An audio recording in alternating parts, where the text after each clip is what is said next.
Israel's government has approved the release of 26 long-term Palestinian prisoners, as part of a deal which will see peace talks resume next week. A list of names chosen by a ministerial committee will be published overnight. The prisoners will be freed on Tuesday. The delay allows time for last-minute legal challenges by victims' families. The announcement came after Palestinian officials accused Israel of trying to sabotage the peace talks by approving nearly 1,200 new settlement homes. An Israeli government spokesman dismissed the criticism, saying every peace initiative so far had proposed that the settlements in question become Israeli territory. The Palestinians are willing to accept land swaps. About 500,000 Jews live in more than 100 settlements built since Israel's 1967 occupation of the West Bank and East Jerusalem. The settlements are considered illegal under international law, though Israel disputes this. Protest. On Sunday evening, a statement from the office of Israeli Prime Minister Benjamin Netanyahu announced that 26 prisoners would be released. Continue reading the main story.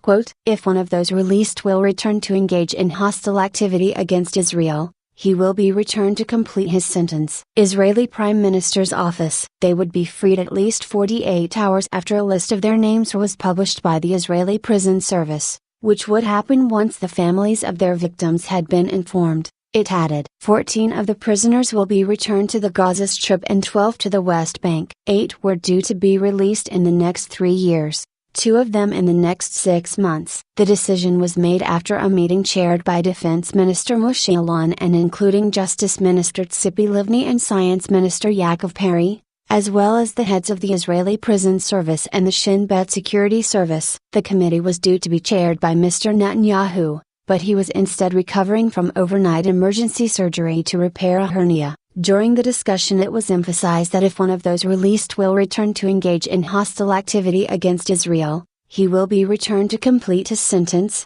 the statement said. Earlier on Sunday, a small group of victims' relatives protested against the releases outside the Israeli Supreme Court. Some smeared themselves with red paint to symbolize blood on the prisoners' hands. Last month, the Israeli cabinet approved the release of a total of 104 Palestinian prisoners over the coming months as part of efforts to restart direct peace negotiations after a 3-year hiatus.